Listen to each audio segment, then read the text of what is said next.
आज की जो हमारी क्लास रहेगी वो रहेगी बीएससी सेकेंड ईयर में बॉटनी की क्लास, जिसमें आज हम पढ़ने जा रहे हैं कि जो वृक्ष है वो सबसे दीर्घतम जीवित जीव है। Trees largest and longest lived organism. जो वृक्ष है हमारे ट्री हैं वो सबसे बड़े और सबसे दीर्घ आयु वाले लिव्ड मतलब जीवित ऑर्गेनिज्म हैं। ठीक है, तो हम सभी जानते हैं वृक्ष पृथ्वी पर पाई जाने वाली सबसे बड़ी जीवित वस्तु है। बिल्कुल है, जीवित वस्तु सबसे बड़ी। पृथ्वी का सबसे बड़ा वृक्ष कैलिफोर्निया का सिकायोड्रॉन जाइगैंटियम है, जो मैंने लिख रखा है। ये संसार का सबसे बड़ा प्लांट है। सबसे बड़ा क्या है? ट्री है, प्लांट नहीं कह सकते हम। प्लांट तो आ जाएगा आपका पौधा है, ठीक है। तो ये संसार का सबसे बड़ा जो है वो वृक्ष है, जिसका उपनाम मतलब इसका जो निकनेम है नॉर्मल भाषा में हम इसको क्या कहते हैं? General Sherman. क्या बोलते हैं? General Sherman. कॉर्निफर्स जो होते हैं कि इस दैत्य वृक्ष की ऊंचाई कितनी है? दैत्य वृक्ष, हम लोग दैत्य किसको बोलते थे? राक्षस को, दानवों को। क्यों? क्योंकि उनकी जो पर्सनालिटी रहती थी, हाइट रहती थी, हेल्थ रहती थी, वो कितनी विशाल रहती थी, इसलिए हम उनको दैत्य बोलते थे। अब वही वर्ड ट्री के साथ यूज हुआ, मतलब ये आकार में बहुत ज़्यादा ऊंचा होगा, लंबा होगा, ठीक है, दीर्घ आयु वाला होगा।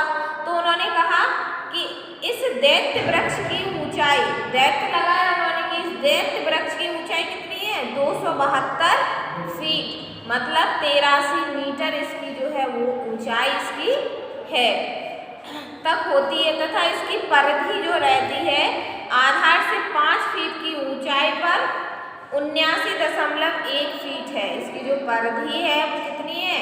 79.1 फीट। ऐसा अनुमान लगाया गया है कि इसमें 60,120 बोर्ड फीट टिम्बर पाई जाती है, जिसमें 5 कमरों वाले 40 मकान बन सकते हैं। इसकी जो वो है चौड़ाई जो है उन्होंने बताया इतनी है कि इसमें 5 कमरों वाले 5-5 कमरे हम अगर बना दें तो ऐसे 40 मकान बन जाएंगे, एक ओनली पेड़ से, एक ओनली वृक्ष से।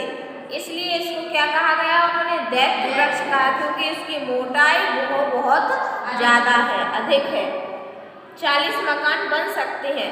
सन 1968 के एक सरकारी लेख में इसका अनुमानित वजन 2145 टन आंका गया। एक लेख में उसने बताया कि इसका वजन लगभग, अगर पूरे पेड़ को हम वजन करना चाहें तो लगभग 2145 टन इसका जो वजन आंका गया। यह प्रदर्शित करने के लिए ये कि कितना बड़ा वृक्ष है, 1978 में इसमें एक शाखा गिर गई थी। एक शाखा इसकी 1978 में क्या हुआ? गिर गई, जिसकी लंबाई कितनी थी? 150 फीट मतलब 45 मीटर, तथा लगभग 7 फीट 2 मीटर व्यास की थी। 2 मीटर इसकी चौड़ाई थी, मतलब ये उसका वो जो था, और लंबाई कितनी थी? लगभग 45 मीटर 150 फीट। मिसिसिपी नदी के पूरब की ओर के किसी भी अन्य वृक्ष की लंबाई से अधिक लंबी थी। संसार के सबसे बड़े जंतु नीली व्हेल का वजन लगभग 100 टन होता है। सबसे बड़ा जंतु संसार में कौन सा है? नीली व्हेल। उसका वजन भी कितना होता है? 100 टन, जबकि इसका वजन है 2145 टन। तो सोचो कितना इसका वेट है, कितना ये आकार में बड़ा है। इसके वजन से काफ़ी कम है। यह वृक्ष कैलिफोर्निया के सिकोवा नेशनल पार्क में स्थित है। ये जो वृक्ष है वो कैलिफोर्निया में है, और कौन से पार्क में? सिकोवा पार्क में स्थित है। स्पेनिश अथवा स्वीट चेस्टनट अर्थात कैस्टेनिया सटाइवा विश्व का सबसे अधिकतम परिधि वाला वृक्ष है। अब ये दूसरा वृक्ष आ गया। अभी किसकी बात हो गई? हमारे सिकोयांडेंड्रॉन जाइगैंटियम की। अब उन्होंने दूसरे वृक्ष की बात की कि दूसरा वृक्ष कौन सा है इसमें? कैस्टेनिया सटाइवा, ठीक है। विश्व का सबसे अधिकतम परिधि वाला वृक्ष है। ये परिधि सबसे, इसकी तो ऊंचाई भी अधिक थी और परिधि भी अधिक थी, लेकिन इस वृक्ष की ऊंचाई तो इससे कम है लेकिन परिधि इससे भी ज़्यादा है। ठीक है, यह वृक्ष सिसिली में एटना पर्वत की तराई में स्थित है। इस वृक्ष की आयु 3600 से 4000 वर्ष के बीच में आंकी गई है। सोचिए, तो ये आयु में भी अधिकतम है, लंबाई में भी अधिकतम है, वेट में भी अधिकतम है, परिधि में भी अधिकतम है। उस वृक्ष की आयु कितनी है? 3600 से लेके 4000 वर्ष तक। ठीक है, सन 1777 में इसकी परिधि 204 फीट नापी गई थी। ठीक है, इसकी परिधि कितनी? 204 फीट, जबकि जो आपके इसकी परिधि थी वो कितनी थी? लगभग 83 मीटर। ठीक है, और इसकी है 204 फीट। ठीक है, नापी गई थी। सितंबर 1845 में यह बढ़कर 210.62 फीट हो गई, बढ़ गई। समय के साथ तूफान, बिजली गिरने एवं सड़ने की प्राकृतिक विधियों के कारण उसकी वृद्धि पर विराम लगा। उसके बाद इसकी वृद्धि नहीं हुई।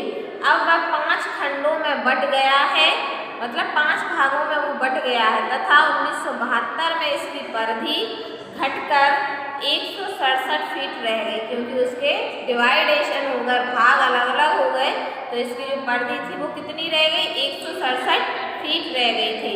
लेकिन इसका एक भाग अब भी फल फूल रहा है, लेकिन इस पेड़ का जो एक भाग है वो अभी भी फल दे रहा है, फूल दे रहा है। ठीक है, बाकी जो है वो जीर्ण अवस्था में, मतलब वृद्ध अवस्था में पहुंच गए हैं, इसलिए उन्होंने फल फूल देना क्या कर दिया है? बंद कर दिया है। लेकिन अभी भी इसका एक पेड़ जो है 5 भागों में बटा, तो उसमें से एक पेड़ अभी भी फल फूल देता है। एक किंवदंती है कि एक बार एरागन की महामारी जॉन ने उसे अपने 100 वीर घुड़सवारों के साथ तूफान में गिर जाने पर इस वृक्ष के नीचे शरण ली थी। उसी दिन से यह चेस्टनट ट्री ऑफ 100 हॉर्स के नाम से जाना जाता है। जब उनके यहाँ तूफान आया, आंधी आया, तो उन्होंने क्या किया कि 100 सैनिक लगभग घुड़सवारों ने इस वृक्ष के नीचे शरण ली और अपनी सेफ्टी की, इसलिए उसको क्या कहा जाने लगा? चेस्टनट ट्री ऑफ 100 हॉर्स के नाम से भी जाने जाने लगा। किसको? स्वीट चेस्टनट को या कैसिटेनिया सटाइवा को। ठीक है, 2 वृक्षों के बारे में पढ़ लिया। दूसरा सबसे अधिक परिधि वाला वृक्ष, अब ये तीसरा वृक्ष आ गया, ठीक है, जिसकी परिधि ज़्यादा है। दूसरा सबसे अधिक परिधि वाला वृक्ष अमेरिकन बॉल्ड की मैक्सिकन किस्म टेस्यूडियम डिस्टिकम है। यह वृक्ष ऑक्जेका प्रदेश में ऑक्जेका शहर के गांव संता मारिया में स्थित है। इसकी परिधि कितनी है? 129 वर्ष के अंतराल में सतह से 3 फीट ऊपर 4 बार नापी जा चुकी है। सबसे पहले सन 1820 में इसकी मोटाई कितनी थी? 93.5 फीट, जो सन 1858 में बढ़कर 106 फीट हो गई। सन 1921 में बढ़कर कितनी हो गई? 109.8 फीट, और 1949 में यह हो गई 112.3 फीट। अतः कुल बढ़त 18.8 फीट की थी, जो प्रति 10 वर्ष में 44.39 सेंटीमीटर की औसत वृद्धि थी। सबसे अधिक लंबे जीवित वृक्ष कैलिफोर्निया के समुद्र तट के निकट, जो सबसे अधिक लंबे वृक्ष हैं वो ज़्यादातर कहाँ पाए जाते हैं? कैलिफोर्निया के समुद्र तट के निकट पाए जाते हैं। सिकौआ सेम्परविरन्स है। अक्टूबर 1996 में इनकी ऊंचाई 368 फीट 112 मीटर नापी गई थी। अपनी लंबाई के अनुपात में इस वृक्ष की मोटाई बहुत कम है तथा इसके आधार की मोटाई केवल 3.1 मीटर थी। ये वृक्ष क्या है? लंबे तो बहुत है, लेकिन इनकी मोटाई जो है वो बहुत कम है। ठीक है, इस प्रकार से ये इन्होंने डायग्राम बना रखा है। इनकी लंबाई जो है बढ़ती जा रही है और जो है इनके स्टेम में जो है वृद्धि नहीं है, उतने स्टेम इनके मोटे नहीं है। फर्स्ट डायग्राम ये है जो लंबाई में भी बहुत लंबा है और उसका स्टेम देखिए तना जो है वो कितना मोटा है। दूसरा डायग्राम ये है जो 5 भागों में बट गया है जिसको स्टेच ऑफ 100 हॉर्स बोलते हैं, वो ये है आपका प्लांट। 5 भागों में बट गया है लेकिन अभी भी इसके जो एक भाग है वो फल फूल रहा है। ठीक है, इन दोनों वृक्षों के आप नाम याद कर लो और उनके बारे में आप लैंग्वेज अपने आप से भी अब लिख सकते हो। लिख सकते हो कि नहीं लिख सकते हो? ठीक है, तो इसी प्रकार से हमें आगे के पार्ट भी हम समझेंगे। मान लीजिए आज मैंने 2 वृक्ष के बारे में पढ़ा दिया, तो उन 2 वृक्ष के बारे में आपको केवल नाम ही याद करने होंगे। करने हैं कि नहीं? नाम, बॉटनिकल नेम, बस। बाकी लैंग्वेज आप स्वयं से ही लिख दो कि नहीं? ऐसे ही हम कल इसके नेक्स्ट वृक्ष के बारे में बात करेंगे। ठीक है, आज की क्लास में इतना ही। नेक्स्ट क्लास में हम इसके नेक्स्ट 2 वृक्षों के बारे में और चर्चा करेंगे।